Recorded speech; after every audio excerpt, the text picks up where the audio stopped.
Welcome back, adventurers. Welcome back. Thank you for joining in on what is, I am still on my journey home. The return back from my adventures out to Norfolk. Let me see if I can get it right. Norfolk, Virginia. Yeah, I was up there at the Rocksteady Tattoo Parlor seeing my good friend, my fellow YouTuber, content creator, and keeper of the peace, Motobomb, Virginia. Salute to you, my friend. I needed that time with you more than you realize. Yeah, I needed the time to sit, chill, and just listen and talk and have a real face-to-face conversation and a feeling of real inner vibes, you hear me, for one another. That's what I needed. But here I am on my way back. I am, let's see, it's 3 o'clock now,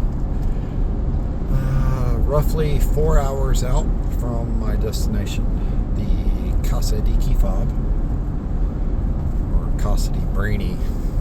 She's the Mexican, is her house. But while I was out on these adventures, I've come to witness a few things, and I made note of them because I wanted to bring them before the council and before you folks here. Right lane ends on by. Just skidded it out a little. And that is, one of the things I saw was a Ford Mustang. I don't know what year model. It looked to be late 90s, early 2000s.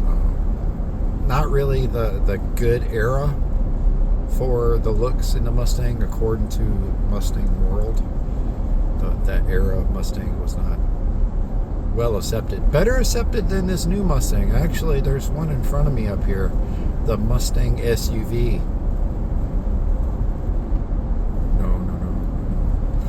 But talking about Mustang SUV and Blasphemy, right?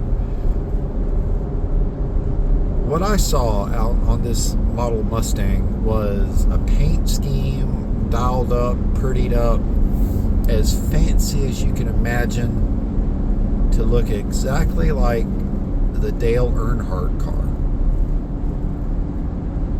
And bear with me, folks. I am not a NASCAR aficionado, specialist. I didn't really pay attention to it, even though it was on every Sunday at Dad's house during race season. And all we would do is sit there and zoom, zoom.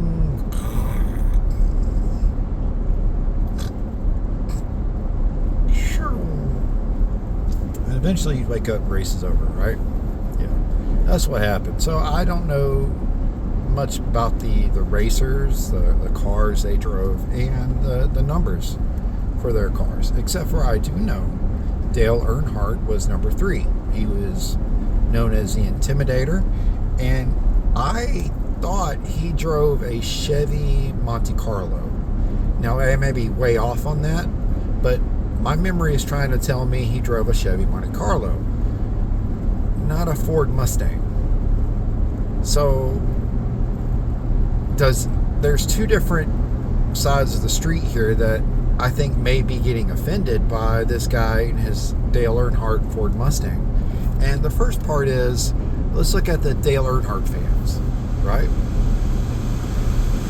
Imagine how they're feeling with, to them in the race community, Dale Earnhardt was a icon, a hero, a pilgrim of NASCAR, in a major part of NASCAR history.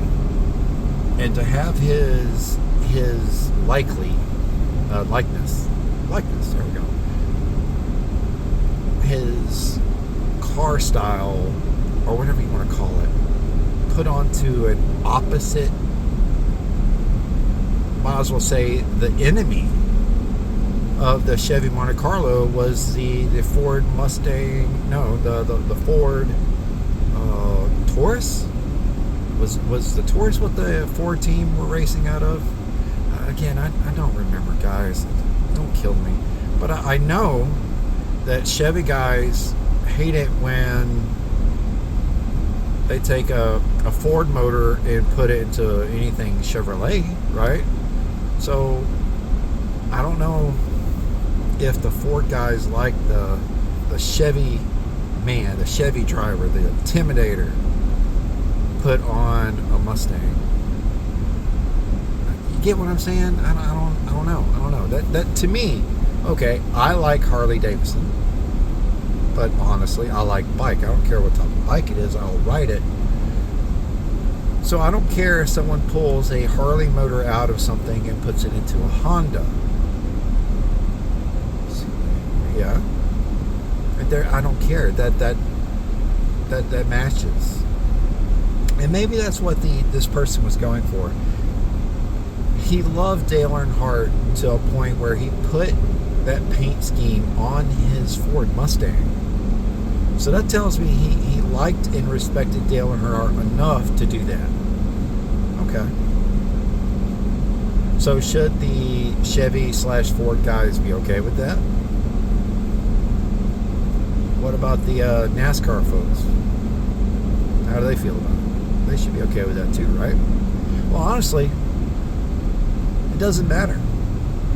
Because what that individual did was something that made him or her or them. I don't know who it is.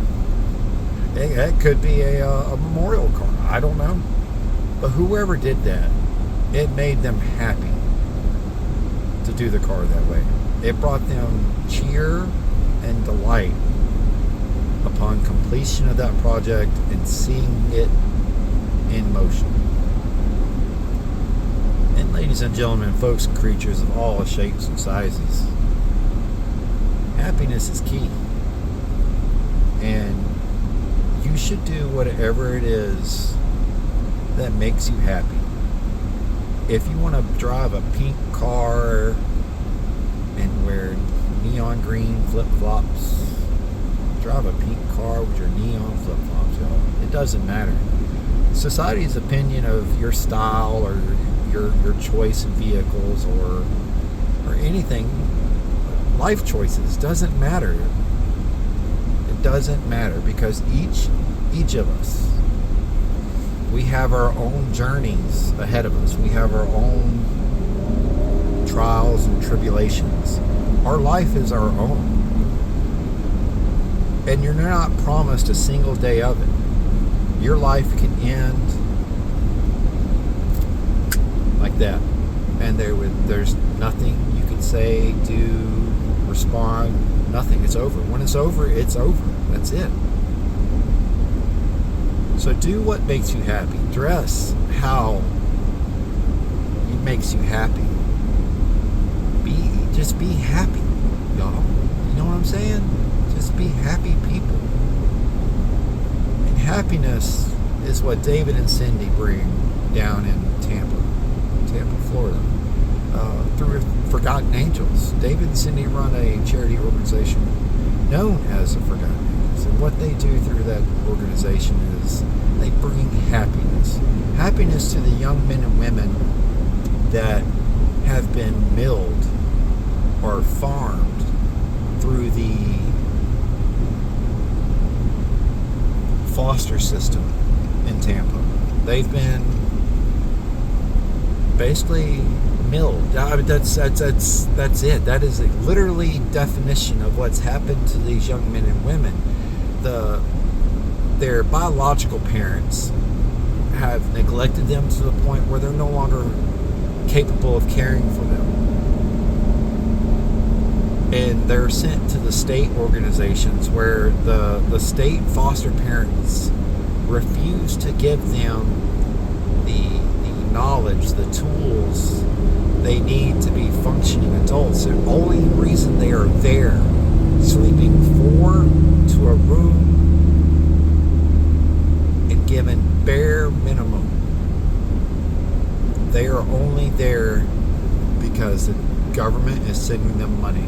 And on their 18th birthday, these young men and women are thrown to the wolves. They are made homeless and hopeless as they are sent out to the streets with no tools to find out how to be successful, no tools to manage their life, no tools to find happiness.